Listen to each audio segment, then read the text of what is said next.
দেশের ইতিহাসে প্রথম নারী প্রধানমন্ত্রী হিসেবে কট্টর দক্ষিণপন্থী নেতা সানায়ে তাকাইচিকে নির্বাচিত করেছে জাপানের পার্লামেন্ট।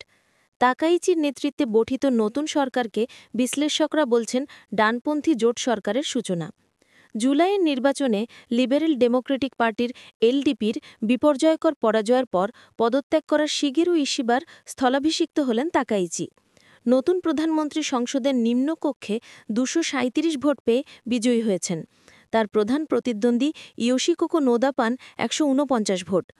ক্ষমতায় টিকে থাকতে তাকাইচি ওসাকা ভিত্তিক ডানপন্থী জাপান ইনোভেশন পার্টি ইশিন্ন কায়ের সঙ্গে জোট করেছেন। এই জোট এলডিপির বহু বছরের অংশীদার কোমেইতো পার্টির সরে দাঁড়ানোর পর তৈরি হয়। সরকারের দুর্নীতি ও যুদ্ধ ইতিহাস নিয়ে তাকাইচি অবস্থানের সমালোচনা করেছিল কোমেইতো। তাকাইচি তার প্রথম বক্তব্যে বলেন, রাজনৈতিক স্থিতিশীলতা এখন সবচেয়ে জরুরি। স্থিতিশীলতা ছাড়া শক্তিশালী অর্থনীতি বা কার্যকর কূটনীতি সম্ভব নয়।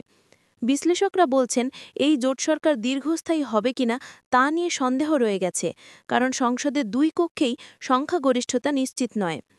নারী প্রধানমন্ত্রী হলেও তাকাইচি লিঙ্গ সমতা বা সামাজিক বৈচিত্র্য নিয়ে উদার নন।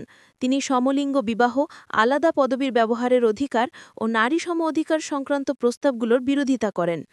একই সঙ্গে তিনি সম্রাট পরিবারের পুরুষ প্রধান উত্তরাধিকারের পক্ষে। তাকাইচি তার রাজনৈতিক গুরু প্রয়াত শিনজো আবের নীতি অনুসরণ করতে পারেন, অর্থাৎ জাপানের শান্তিপূর্ণ সংবিধান সংস্কার, মারক সামরিক সক্ষমতা বৃদ্ধি ও জাতীয়তাবাদী রাজনীতি জোরদার করা।